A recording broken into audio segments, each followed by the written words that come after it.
Me llamo Josefina Art, tengo 30 años y soy consultora de fraude financiero en Monterrey. Aquella noche de mi graduación, mi madre decidió que el evento familiar era el escenario perfecto para medirnos a las dos y recordarme cuál era mi lugar en la casa. Levantó el micrófono en medio de la sala de exhibición de muebles justo frente a los aparadores de caoba y las mesas de centro iluminadas con luz cálida. Levantó su copa de vino y dijo, con una sonrisa que no llegaba a los ojos, que al menos yo era inteligente, porque la belleza me había esquivado por completo, pero tal vez con el cerebro lograría pagar mis propias cuentas. El salón estalló en risas contenidas mientras yo sentía el calor de la vergüenza subirme por el cuello hasta las orejas. ¿Alguna vez te han humillado de esa manera frente a las personas que conoces de toda la vida? Ella tomó de los hombros a mi hermana menor, le acomodó el prendedor de flores en la solapa del vestido y remató diciendo que al menos una de sus hijas había salido agraciada porque Dios sabía perfectamente cómo equilibrar una familia. Mi padre miraba fijamente el piso de baldosas brillantes y varios primos levantaron los teléfonos para grabar el momento exacto en que me convertí en el chiste de la noche. Me puse de pie bajo un letrero de felicitación impreso con mi propio nombre. Caminé hacia la oficina del fondo y abrí el sobre donde guardaba los ahorros de 2 años de turnos dobles en la cafetería. Conté 355 pesos mientras las risas lejanas se mezclaban con el zumbido del aire acondicionado. Dejé la llave de la casa sobre el escritorio, al lado de la tarjeta de felicitación que mi madre había firmado sin escribir una sola palabra de su puño y letra. Salí por la puerta trasera antes de que alguien se atreviera a cortar el pastel, con el aire fresco de la noche pegándose a mi piel sudorosa. En las semanas siguientes, nadie preguntó por mí y mi nombre dejó de mencionarse en las reuniones de los domingos.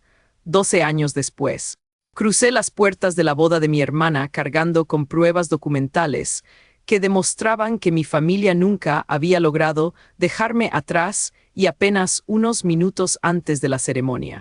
El novio miró una sola página en mis manos y formuló una pregunta que destruyó todo lo que ella había construido frente a 200 invitados. Antes de llegar a ese instante decisivo, tuve que aprender a sobrevivir con lo mínimo en una ciudad donde nadie conocía mi apellido. El boleto de autobús fuera de Monterrey me costó 43 pesos, lo que me dejó con apenas 312 pesos en la bolsa y ningún plan más allá de la simple distancia. Elegí la capital porque una compañera de la preparatoria había mencionado un instituto técnico económico donde los costos eran accesibles, aunque al llegar descubrí que las oficinas administrativas estaban cerradas y las posadas cercanas cobraban más de lo que yo poseía. Pasé mi primera noche bajo la luz parpadeante de una lavandería automática que trabajaba las 24 horas, fingiendo revisar una ropa ajena mientras el frío se me metía en los huesos. A la mañana siguiente encontré un anuncio escrito a mano, pegado en el vidrio de una compañía de impresiones comerciales, que buscaba personal para el turno nocturno en la bodega de archivo y distribución. Le mentí al supervisor diciendo que tenía amplia experiencia con maquinaria pesada y control de inventarios, cuando mi única verdadera credencial era la urgencia de no tener a dónde regresar. Me dio el puesto porque nadie más quería trabajar de madrugada entre rollos de papel y olor a tinta fresca, y ese lugar se convirtió en mi refugio silencioso durante los meses siguientes. La bodega olía a cartón húmedo, polvo acumulado y solventes químicos, y a los operadores mayores no les importaba mi aspecto ni mi ropa gastada, sino que llegara puntual y acomodara los expedientes sin errores. Renté una habitación pequeña en un departamento antiguo que compartía con Talia Duncan, una estudiante de enfermería de 24 años cuya compañera anterior se había mudado sin avisar y sin pagar su parte de los servicios. Talia no intentó rescatarme con discursos motivacionales ni me hizo preguntas incómodas sobre mi pasado, sino que se limitó a darme 7 días exactos para reunir mi mitad del depósito y me advirtió que ni se me ocurriera tocar el yogur que tenía una cinta azul pegada en la tapa. Su franqueza me dio una extraña sensación de seguridad que no había sentido en años y aprendí a respetar sus reglas al pie de la letra. En mi sexta noche en ese departamento, mientras el agua caliente de la regadera ahogaba el ruido exterior, mi madre llamó desde un número desconocido que parpadeaba en la pantalla de la sala. Talia contestó la llamada creyendo que era para ella y se quedó en silencio escuchando el tono imperativo que atravesaba la bocina. Salí de la ducha envuelta en una toalla con el cabello goteando sobre el piso de madera. Justo en el momento en que Talia alejaba el aparato de la oreja con expresión desconcertada y me repetía las palabras exactas que acababa de soltar mi madre al otro lado de la línea. Kodu goster gemini sunu dedi. ¿Siempre eres así de cruel o esta noche es especial?, preguntó Talia sin apartar el aparato, con una calma que a mí me dejó sin respiración. Del otro lado solo se escuchó un bufido seco antes de que colgaran, no sin antes recordarme que yo no era más que una malagradecida y una ladrona que solo traía vergüenza. Me quedé temblando junto al lavabo, no porque creyera sus palabras, sino porque acababa de escuchar con cuánta facilidad me destruía ante cualquiera. Talia se acercó a la mesa, abrió un cuaderno de espiral y me puso la pluma en la mano con una instrucción precisa. Empezar a anotar fechas, montos y cada frase exacta, porque la gente que miente con esa seguridad siempre cuenta con que los demás olviden los detalles. Esa simple frase cambió mi rumbo para siempre. Comencé a guardar cada mensaje y cada notificación que llegaba a esa dirección en Monterrey. Durante el día estudiaba administración mercantil en un instituto técnico, y por las noches trabajaba entre archivos polvorientos y manifiestos de envío, descubriendo muy pronto que los documentos tienen su propia personalidad, que las fechas alteradas dejan sombras y que una mentira sobre el papel se puede medir con precisión. Mi familia envió 3 cartas durante ese primer año, exigiendo una disculpa pública, luego fingiendo que mi padre estaba gravemente enfermo, y finalmente pidiendo que ayudara a pagar la academia privada de mi hermana menor, Sofía. No respondí a ninguna de ellas. Sin embargo, la libertad no borró el golpe de inmediato. Durante meses evité los espejos y compraba ropa sin probármela para no ver mi propio reflejo. La voz de mi madre se había cruzado de ciudad y se había instalado en mi cabeza sin pagar renta. ¿No te parece que esa es la parte más solitaria de irse? Descubrir que la puerta se cierra por fuera, pero el daño sigue caminando a tu lado. Talia terminó por empujarme a tomar un curso especializado en examen de documentos y peritaje caligráfico. Después de notar con cuánta rapidez detectaba pequeñas alteraciones en los contratos que pasaban por mis manos. Al principio dudé, el costo de la matrícula superaba con creces los ahorros con los que había salido de casa. Pero Talia me recordó que cada peso lo había ganado con mi propio esfuerzo y sin pedirle permiso a nadie. Me inscribí, conseguí una beca parcial y pasé 3 años trabajando en turnos nocturnos, mientras estudiaba análisis de firmas y procedimientos contra fraudes corporativos.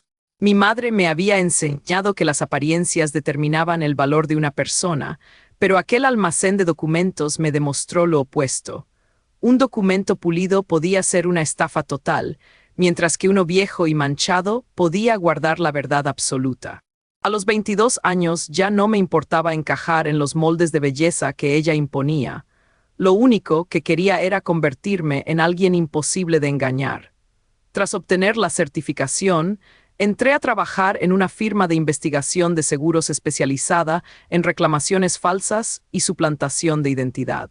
El trabajo era gris, pero cada caso me daba algo que mi infancia jamás tuvo: hechos sólidos que ninguna persona gritando en una sala podía derribar con caprichos. Años después, Talia se mudó a Guadalajara tras terminar sus estudios de enfermería y se casó, pero siguió siendo la primera persona a la que llamaba cada vez que un expediente me inquietaba. Mi padre me mandaba tarjetas de cumpleaños sin dirección de remite, mientras que Sofía me enviaba solicitudes de amistad en las redes sociales que borraba segundos antes de que pudiera responderle. Por su parte, según contaban algunos parientes lejanos, mi madre se había encargado de convertir mi partida en una tragedia personal donde ella era la víctima abandonada, asegurando ante todo el mundo que yo me había marchado por pura soberbia y celos. Alguna vez pensé en publicar el video de mi graduación en Internet para defenderme, pero entendí que una venganza construida sobre la humillación pública me habría convertido exactamente en lo mismo que ella. Preferí construir una vida que su narrativa no pudiera alcanzar. A los 27 años ya era investigadora senior, dictaba talleres de cumplimiento normativo y ayudaba a recuperar fondos a personas mayores que habían sido estafadas por sus propios familiares. En esa misma época conocí a Marcos, un arquitecto tranquilo que jamás tenía prisa por llenar los silencios con palabras vacías. En nuestra primera cita no me dijo que yo era hermosa simplemente, se sentó frente a mí y me miró con atención, y me preguntó qué me apasionaba de mi trabajo, dejándome claro desde el primer instante que para él mi mente no era una amenaza, sino un territorio que valía la pena conocer sin prisas. Kodugoster Gemini Sunudedi. Un martes por la mañana, un caso rutinario de fraude corporativo llegó a mi escritorio en la oficina de Monterrey. Nuestra firma había sido contratada para examinar documentos de una mueblería tradicional en Puebla que solicitaba un crédito de emergencia tras declarar pérdidas, pero varias autorizaciones de firma se veían irregulares. El nombre de la empresa no me dijo nada al principio porque mis padres habían cambiado la razón social bajo una compañía fantasma. Entonces reconocí la dirección, el mismo edificio donde había ocurrido mi fiesta de graduación familiar y donde las palabras de Elena habían marcado mi partida. Revelé el conflicto de interés y pedí que me relevaran del caso, pero antes de entregar la carpeta, mis ojos se detuvieron en una autorización de crédito que llevaba mi nombre completo, Josefina Art. La firma imitaba la mía con trazos imperfectos, pero lo suficientemente detallados como para que solo alguien con acceso a mis registros infantiles pudiera haberla replicado. El documento me enlistaba como socia minoritaria que aprobaba el uso de activos de la empresa como garantía. Jamás había tenido una sola acción ni había firmado un préstamo en toda mi vida. El papeleo tenía fecha de 2 años atrás, con mi número de cédula y mi antigua dirección pegados como si todavía pertenecieran a esa casa. Sentí la misma opresión en el pecho que aquella noche a los 18 años, parada bajo una lona mientras la familia celebraba. Elena me había borrado públicamente, pero había usado silenciosamente mi identidad en el instante en que le resultó útil. No podía investigar el caso debido al conflicto ético, pero sí podía revisar mi propio historial crediticio, y lo que encontré iba mucho más allá de una firma. Meses después de que yo me marchara, ella había abierto una cuenta comercial a mi nombre, la había pagado con suficiente regularidad para pasar desapercibida, y luego había utilizado ese historial crediticio artificial para respaldar contratos de arrendamiento y garantías. La mayoría de cuentas estaban saldadas, pero una seguía activa, una línea de crédito reciente aumentada por 500,000 pesos. Marcos se sentó conmigo en la mesa de la cocina mientras yo esparcía los estados de cuenta sobre la madera, tratando de ordenar el caos numérico. ¿Tú perdonarías que tu propia familia comercie con tu nombre a tus espaldas? Él solo me miró con calma y me preguntó si pensaba confrontarlos de inmediato, sabiendo lo que eso significaba. Le respondí que todavía no, porque una confrontación directa le daría tiempo a Elena para destruir los registros y armar otra versión. Presenté los informes ante las autoridades, congelé mis cuentas, contraté a una abogada especializada en delitos financieros y dejé que el departamento de auditoría del banco tomara el control. Un mes más tarde, Sofía llamó por primera vez en 8 años, llorando desconsoladamente por el auricular, insistiendo en que nuestra madre atravesaba por un estrés terrible y pidiéndome que firmara una declaración donde confirmara que yo había aprobado los viejos acuerdos. Cuando me negué, su voz se endureció con rencor. «Ya nos abandonaste una vez, ¿de verdad vas a destruir a mamá por una simple firma?» Le pregunté de quién había sido la idea de usar mi nombre para esos préstamos sin mi consentimiento. Del otro lado hubo un silencio absoluto durante 4 segundos antes de que ella respondiera con una frialdad pasmosa. «Total, tú no estabas usando tu nombre para nada importante». Esa respuesta sepultó la última brizna de nostalgia que todavía cargaba conmigo. Antes de colgar, mencionó que se casaría en primavera en un hotel restaurado del centro histórico, una boda que Elena estaba pagando y cuyo prometido era un gerente de créditos llamado Mateo. Al revisar de nuevo los movimientos de la línea de crédito activa, encontré transferencias directas hacia una empresa de organización de eventos vinculada a ese hotel. La boda de mi hermana no se estaba pagando con el esfuerzo familiar, sino con el dinero extraído de mi historial, y la trampa estaba lista. Kodu goster Gemini sunudedi. La planificación de mis pasos siguientes requirió la ayuda de una abogada especializada en delitos económicos en Monterrey, alguien que examinó cada registro con una paciencia calculadora y fría. No podíamos permitirnos un solo error legal si queríamos revertir el daño patrimonial de 500,000 pesos que mi familia había provocado utilizando mi identidad a espaldas mías. 3 meses antes de la ceremonia de bodas, una invitación crema llegó a mi oficina, con mi nombre escrito a mano sin ninguna nota personal que celebrara el reencuentro. Mi abogada consideró que asistir podría servir como un recurso de presión jurídica, siempre y cuando llevara conmigo las copias de la denuncia por suplantación de identidad. Fui sola al hotel histórico del centro donde se celebraría el evento. En la entrada, cerca del registro, mi madre me vio, se quedó congelada y luego anunció en voz alta que su hija descarriada por fin se acordaba de su familia. Sostuve su mirada y dije que recordaba perfectamente qué clase de familia tenía. Mi padre se acercó con torpeza, me dio un abrazo rígido y murmuró que sentía todo lo que pasaba. Cuando le pregunté de qué se disculpaba, miró a mi madre y dijo que lamentaba cómo se habían dado las cosas, confirmando que seguía sin poder nombrar lo que permitía. Sofía me tiró del brazo para una foto obligatoria y siseó que no hiciera un drama antiguo. Que no usaran mi nombre para pagar la boda, le contesté, y por un segundo la sonrisa de la novia desapareció por completo. Mi madre me presentó ante los invitados como su hija complicada, y cuando le pregunté si también les había enseñado los documentos del préstamo bancario, su rostro perdió todo el color y me llevó a rastras a una sala vacía. Ahí afirmó que las firmas eran solo atajos administrativos que los padres manejan por los hijos.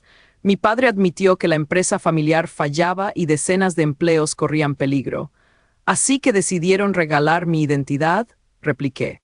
Él confesó que mi madre usó mis datos primero porque mi crédito estaba limpio, que él se opuso pero terminó firmando las resoluciones de todas formas. Mi madre sacó un documento impreso asegurando que yo había aprobado todo de palabra, ofreciéndome 50,000 pesos para firmarlo esa misma mañana. Reconocí al instante el formato del banco. La invitación había sido un cebo perfecto. Sofía cerró la puerta con llave desde adentro y suplicó que firmara porque los depósitos ya no se podían reembolsar. Pregunté si Mateo sabía exactamente de dónde venía el dinero. Ella miró el suelo en silencio, y esa fue la respuesta definitiva.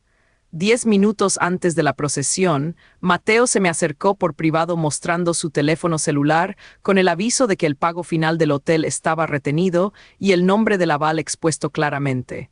El mío. Me preguntó si yo había autorizado aquello. Dije que no y le enseñé mi reporte junto con el documento sin firmar que mi madre intentó imponerme. Él le preguntó a Sofía si lo sabía, y cuando mi madre irrumpió llamándolo un desacuerdo familiar privado, Mateo levantó la hoja y preguntó por qué se había redactado antes de que yo llegara. Sofía admitió que lo sabía desde hacía 3 meses, confiando en que yo terminaría cediendo. Mateo la miró como si hablara un idioma extranjero. Caminó solo hacia el salón, detuvo a los músicos y preguntó a los invitados por qué su prometida aparecía como garante en un préstamo fraudulento y lo había ocultado tras mi denuncia. El silencio resultante golpeó con más fuerza que cualquier grito, y el ramo de flores de mi hermana cayó al suelo. Kodu goster Gemini sunudedi. Alguien en las bancas cercanas murmuró la palabra falsificación con una claridad que cortaba el aire del salón de recepciones. Mi madre intentó avanzar hacia el atril para arrebatarle el micrófono, pero Mateo ya lo había apartado con un movimiento seco, anunciando ante todos que la boda quedaba cancelada de forma definitiva. Los 200 invitados se pusieron de pie en oleadas confusas, levantando teléfonos, grabando cada gesto y buscando las salidas con pasos apresurados. En ese instante yo no sentí ningún triunfo eufórico, sino la fría claridad de ver cómo una estructura construida sobre mentiras finalmente colapsaba por su punto más débil. Mi madre se giró hacia mí en un último arrebato público, acusándome de estar celosa de la felicidad de mi hermana, pero esta vez sus palabras no me rozaron siquiera. Di un paso al frente y pronuncié 3 hechos muy claros ante la sala llena. Jamás autoricé ninguno de estos préstamos. Había presentado una denuncia formal por fraude meses antes de que llegara la invitación y mi madre había intentado presionarme para firmar una declaración falsa apenas una hora antes.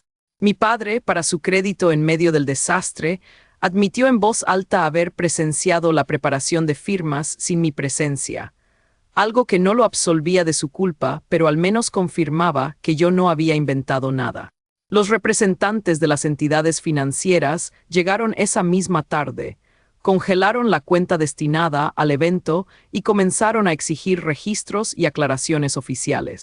Nadie la arrestó en el salón de baile y yo me alegré profundamente, porque lo que buscaba era rendición de cuentas ante la ley y no un espectáculo circense.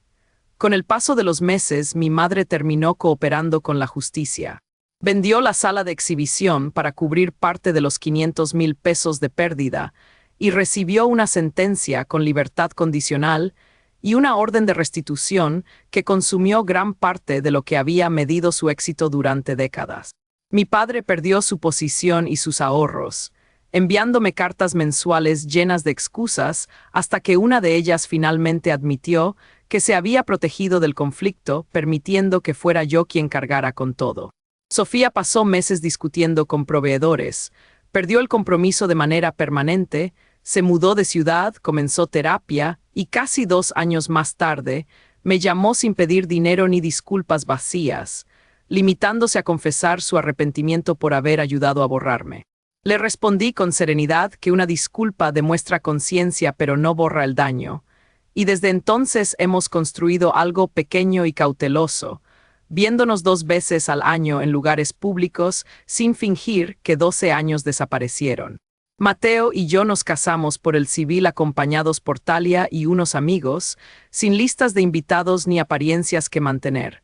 Cuando la jueza me preguntó si deseaba cambiar mi apellido, le contesté que no.